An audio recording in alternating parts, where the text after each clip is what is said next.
you really can't screw it up. And 2, you can sand it off if you don't like it.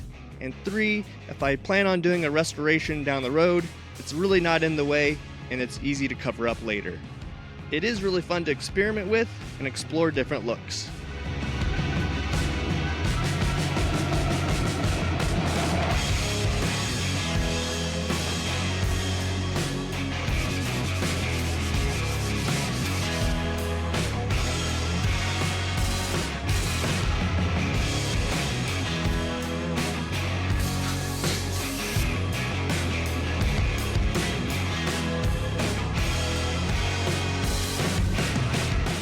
The patina on the guard is really giving me a cool steampunk vibe.